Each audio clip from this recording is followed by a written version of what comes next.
Good morning students. Students, today in this video we will learn about the Peninsular Plateau.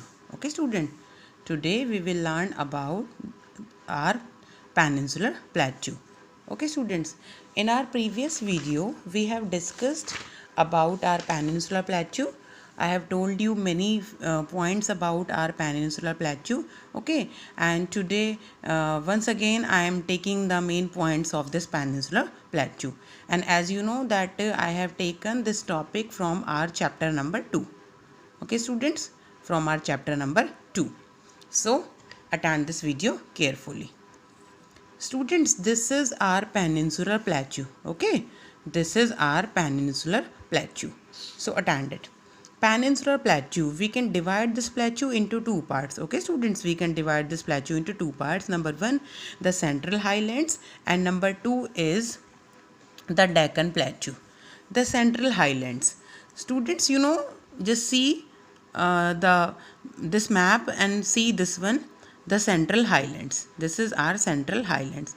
Okay, and which areas have been included in this Central Highlands? So see, the Central Highlands, it lies in the north of the Narmada River, and the Central Highlands covering a major part of the Malwa Plateau.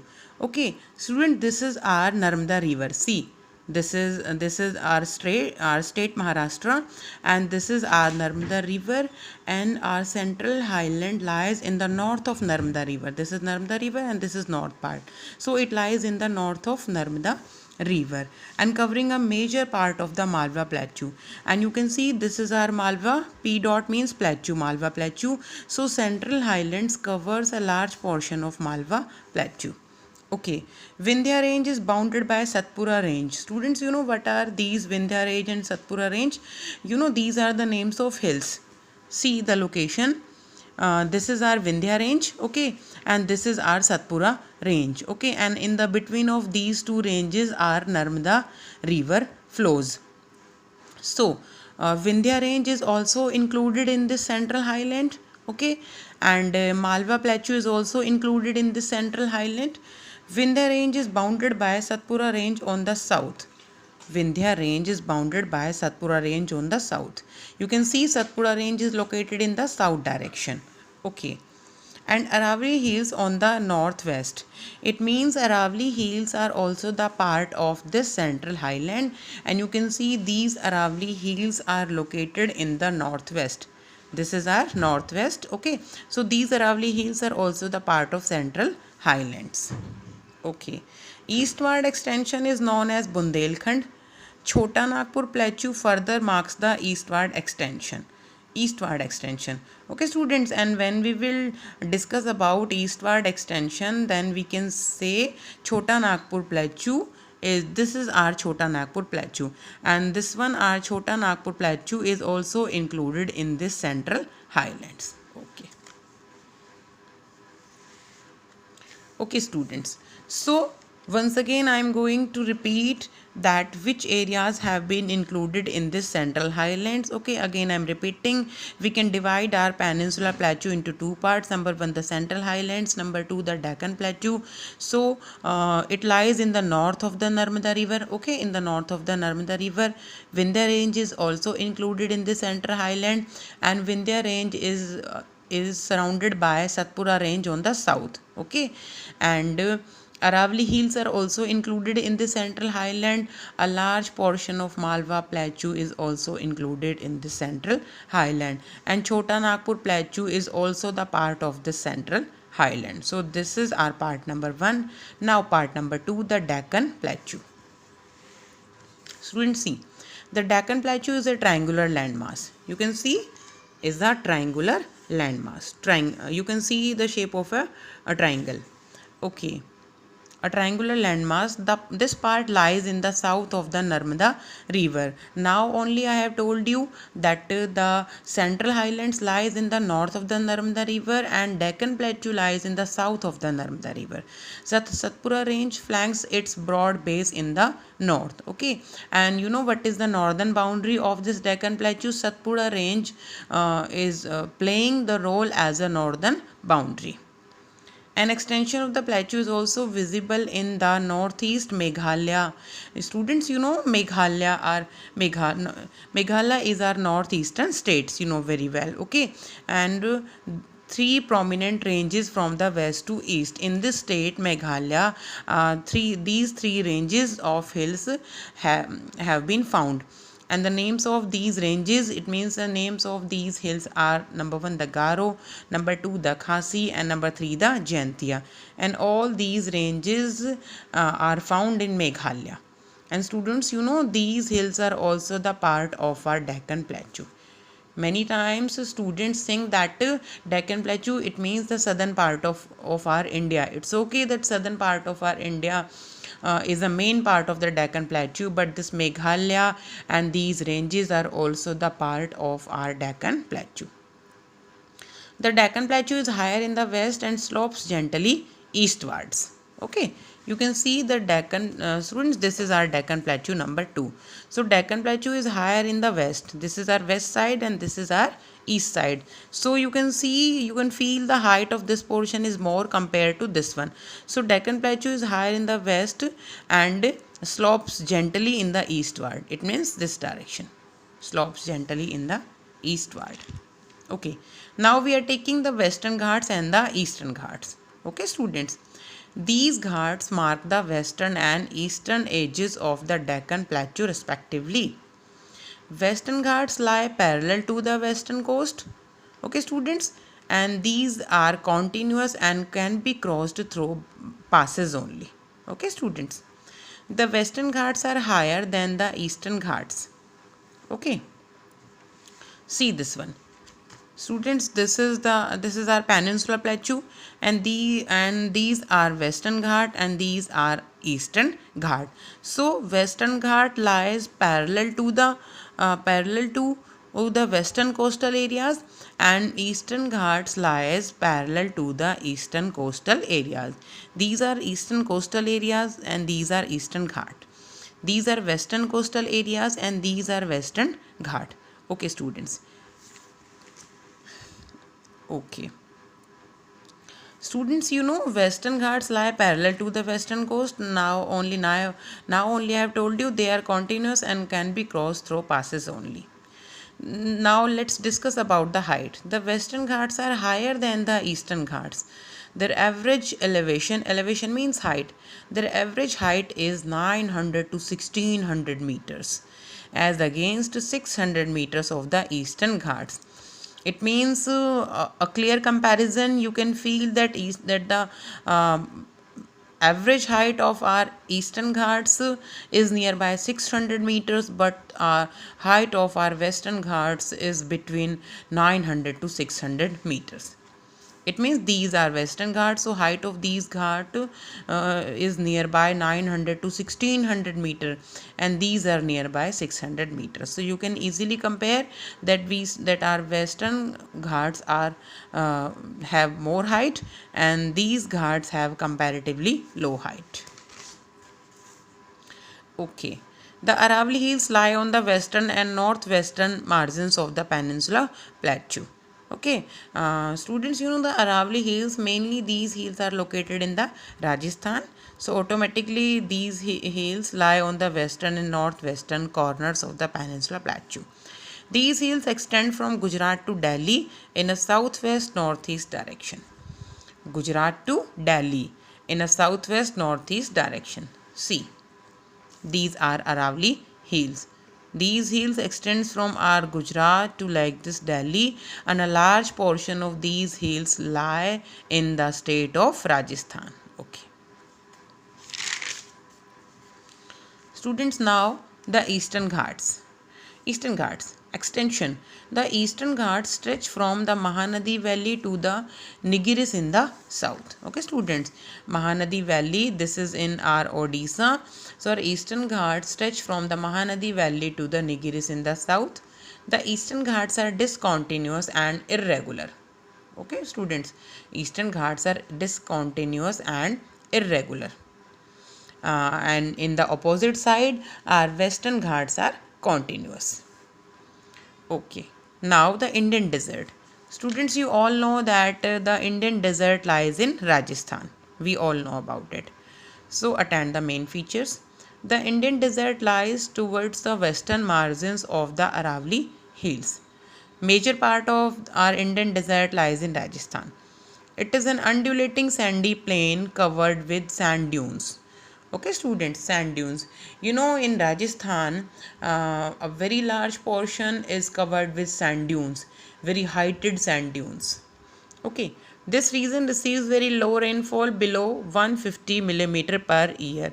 As we all know that our Rajasthan state receives a very low amount of rainfall, and the amount of rainfall is 150 millimeter per year. This is the main reason that in this state we have our large Indian desert because of low rainfall.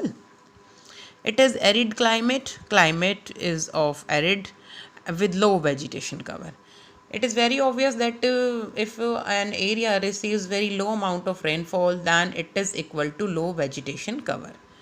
Luni is the only large river in this region. Okay, students, Luni is the name of the river, and this is the only large river in this region, in this our Indian desert in Rajasthan. Okay, except this main river, many small streams have been found, especially in the rainy season. Okay. Students, so we have discussed our Indian desert. Now I am taking the coastal plains. Okay, we can divide our coastal plains into two parts. Number one, eastern coastal plains, and number two, western coastal plains. Students, see the southern part of our India. Okay, as we can say that this part is known as our Peninsular Plateau. Okay, and now only we have discussed that we can divide this part into two parts. Number one, the Central Highlands. Number two, the Deccan Plateau. So this is our Peninsular Plateau. Now we are discussing the coastal plains. So we can divide these plains into two parts: western coastal plains and eastern coastal plains. So this is our east, so these are eastern coastal plains. Okay, students, and these are western coastal plains. The western coast stretches between the Western Ghats and the Arabian Sea. Okay, student, the western coast stretches between the Western Ghats and the Arabian Sea. Students, these are Western Ghats. Okay, and this is the portion of our Arabian Sea. So Arabian Sea and these are Western Ghats. So in the between of these two, western coastal plains lie. Okay. Is a narrow plain. It consists of three sections. This one, when we are discussing about western coastal plains, so this western coastal plains consist of three sections. It means three parts. We can divide our western coastal plains into three parts. Number one, Konkan. Number two, Kannada plain, and number three, Malabar coast. Okay. The northern part of the coast is known as Konkan. Students, this is the complete western coastal plains, and we can divide it into three parts. Number one, Konkan. So the northern part of coast is known as Konkan, and it lies in the area of Mumbai and Goa. Number two, the central part of the coast, Kannada plain. Central part of the coast is our Kannada plain. This is our Kannada plain, and this is the central part of the complete western coastal plains. And this is our Malabar coast. The southern part of the coast is known as Malabar coast. This is our southern part, so this southern part is known as Malabar coast. Okay, and this is our eastern coastal plains. Okay, students, now the eastern coast. The plains along the Bay of Bengal are wide and level. Along the Bay of Bengal are wide and level, and these plains are known as eastern coastal plains. Northern part of eastern coast is known as Northern Sirars. Southern part is known as Coromandel coast. Okay, students, southern part is known as Coromandel coast. So let's discuss about the large rivers of this area. Large rivers. The name of the large rivers are the Mahanadi, the Godavari, the Krishna, and the Kaveri. These rivers form extensive means, students, large. These rivers form large deltas on the coast and drain into the Bay of Bengal. Okay, students, and the direction of these rivers is from west to east. These large rivers flow from west to east, and okay students, and automatically these rivers form large deltas on the coast, and finally these rivers drain into the Bay of Bengal. Students, just learn about the Chilka Lake. Students, you know this Chilka Lake is largest saltwater lake in India. Just learn this point. This is our largest saltwater lake in India. Okay, name is Chilka Lake, largest saltwater lake. It lies in the state of Odisha. It lies in the state of Odisha to the south of Mahanadi Delta. Okay, the location, it lies in the south of Odisha, state of Odisha, to the south of Mahanadi Delta. So this was the explanation about our eastern coast. Okay students, so we have discussed our the western coast, and we have discussed our eastern coast also. Now I am taking the islands. India has two groups of islands. Number one, Lakshadweep Island groups, and number two, Andaman and Nicobar Island groups. As you all know about these names. Lakshadweep Islands. Lakshadweep Island groups lie close to the Malabar coast of Kerala. Okay students, Lakshadweep Island group lies close to the Malabar coast of Kerala, and this group of islands lies in our Arabian Sea. Lakshadweep Island lies in our Arabian Sea, and the specific location is this island group lie close to the Malabar coast of Kerala. Okay students, learn it, close to the Malabar coast of Kerala. Okay, and after all, this island group is the part of our Arabian Sea. Students, learn these features. Kavaratti. Kavaratti Island is the administrative headquarters of Lakshadweep. Just learn this point. This is very important. Kavaratti. Kavaratti Island is the administrative headquarters of Lakshadweep. Okay, so this is one of the islands of Lakshadweep group. Okay, and this island is the administrative headquarter. And this one, the Piti Island. The Piti Island, which is uninhabited, has a bird sanctuary.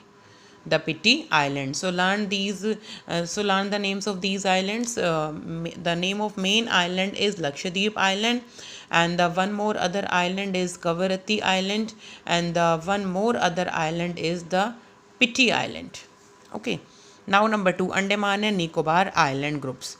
It is located in the Bay of Bengal. Andaman and Nicobar Island group is located in the Bay of Bengal, extending from north to south. The entire group of islands is divided into two broad categories. Okay, this is a large group of island, and we can divide this large group of islands into two categories. Number one, the Andaman, and number two, the Nicobar. The Andaman in the north, okay students, and the Nicobar in the south. Andaman in the north and the Nicobar in the south. These islands lie close to equator. Just discuss the location. These islands lie close to the equator and experience equatorial climate. Equatorial climate, it means very high temperature and has thick forest cover. Okay student, and you know these islands receives very high amount of rainfall because these islands locate nearby the equator, and due to the high rainfall these islands has thick forest cover. It means very dense forest cover, very high vegetation. So students, this was our explanation about our islands. So students, in this way we are able to complete our chapter number 2. In this chapter number 2 we have discussed the physiographic divisions of our India.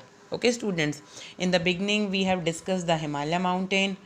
After that, in the next video, I have given the explanation about the northern plains. Okay students, and today in this video we have discussed about the Peninsular Plateau, the Indian desert. Okay students, the coastal plains. Okay, and in the last we have discussed about the islands. And basically we have two groups of islands, as I have told you. Number one, the Andaman and Nicobar island groups. It is located in the Bay of Bengal. And number two, Lakshadweep island groups. It is located in the Arabian Sea.